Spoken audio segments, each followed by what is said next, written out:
السلام علیکم ورحمۃ اللہ وبرکاتہ۔ بسم اللہ والصلاۃ والسلام علی رسول الکریم، اما بعد فاعوذ باللہ من الشیطان الرجیم، بسم اللہ الرحمن الرحیم۔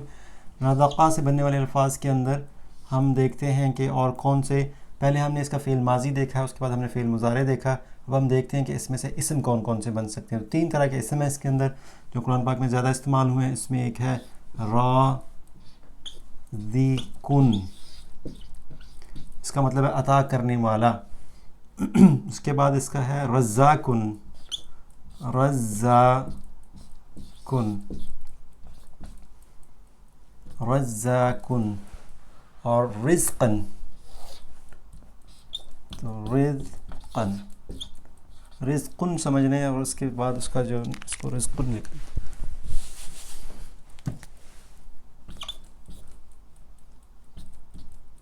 رزقن۔ رازقن عطا کرنے والا، عطا کرنے والا۔ اب دیکھیں یہاں پہ جو زا ہے، زے ہے، جو اس کو دو دفعہ لکھا گیا ہے، اور یہ تشدید ہے۔ تشدید جو آپ کو میں نے بتایا تھا کہ اگر یہ تشدید تو اس کا مطلب ہوتا ہے بار بار کرنے والا یا باقاعدگی سے کرنے والا۔ تو رزاقن وہ ہوگا جو بار بار عطا کرنے والا ہوگا یا باقاعدگی سے عطا کرنے والا، باقاعدگی سے عطا کرنے والا۔ تو یہ رزاقن رازقن سے زیادہ ایک درجہ ایک زیادہ ہوگا، کیونکہ اس کا مطلب یہ ہے کہ ایک ایسی ذات ہے جو بار بار عطا کرتی ہے اور باقاعدگی سے عطا کرتی ہے۔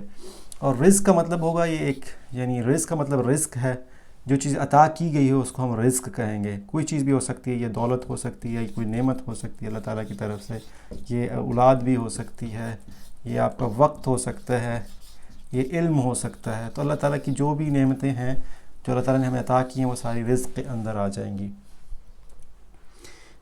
ہم کیا کرتے ہوتے ہیں، ہم رزاقن ایک ہی دفعہ استعمال ہوا ہے، رزاقن اللہ تعالیٰ معاف کرے غلطی ہو رہی ہو تو رزاقن کا لفظ بس ایسے ہی ہے، کیونکہ اس کے ساتھ جب آپ الف لام لگاتے ہیں تو کیا بنے گا، الف لام، اس کے بعد رزاق ہے، رزاقن۔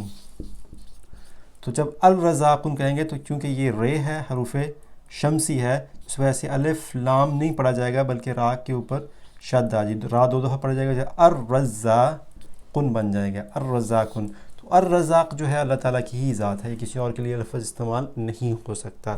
الرزاقن وہ خاص ذات جو بار بار اور ہمیشہ باقاعدگی سے عطا کرتی ہے، نعمتیں عطا کرتی ہے، وہ الرزاق ہوگی، تو یہ اللہ تعالیٰ کی ذات ہوگی۔ تین لفظوں کو ہم مٹا دیتے ہیں، اس کو دیکھ لیتے ہیں کہ رزقن جو ہے اس کا کیا بنے گا۔ رزقن سے رزقن یہ بن جائے گا رزقن حسنن، آپ نے یہ لفظ پڑھا ہوگا رزقن حسنن، تو رزقن بن جائے گا، یہ رفع ہے، یہ نصب، اور رزقن جو بن جائے گا یہ بن جائے گا رزقن جر میں۔ تو حالت رفع، نصب اور جر، رزقن، رزقن، رزقن۔ رازقن کو دوبارہ دیکھ لیتے ہیں کہ رازقن سے کون کون سے الفاظ بن سکتے ہیں، کیونکہ ہم ان سے یوزلی عام طور پہ 8 الفاظ بناتے ہوتے ہیں۔ رازقن، تو رازقن سے بنے گا راضی قانی، راضی قانی، دو عطا کرنے والے، رازقون، رازقون، یہ سارے قرآن پاک میں لفظ استعمال ہوئے ہیں، اس کو ہم دیکھیں گے اگلی ویڈیو کے اندر۔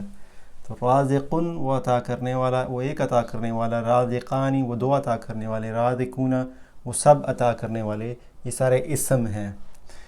یہ کون سی حالت میں ہیں، یہ سارے کے سارے رفع کی حالت میں ہیں۔ اگر ہم اس سے نصب بنائیں تو یہ بنے گا راضی کن، راضی کن، اور اس سے جو جر بنے گا وہ راضی کن، راضی کن۔ تو رازقن، رازقانی، رازقون، رازقن، رازقینی، رازقینی،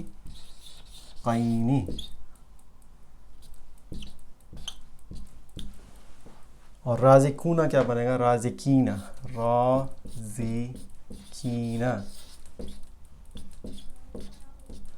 واللہ خیر الرازقین، یہ ایسے ہی رازقین ایسے ہی ہے اور رازقین بھی ایسے ہی ہے، تو رازقن، رازقان، رازقون، رازقن، رازقین، رازقین، رازقن، رازقین، رازقین۔ ہم نے ایک آیت سنی ہوگی واللہ خیر الرازقین، کہ عطا کرنے والوں میں سے سب سے بہترین عطا کرنے والا اللہ تعالیٰ کی ذات ہے، واللہ خیر الرازقین۔ تو یہ وہ والا لفظ ہے، رازقین کے ساتھ الف لام لگا تو الرازقین بن جائے گا، الرازقین، عطا کرنے والے لوگوں میں سے جو بہترین عطا کرنے والا ہے، واللہ خیر الرازقین، وہ اللہ تعالیٰ کی ذات ہے۔ السلام علیکم ورحمۃ اللہ وبرکاتہ۔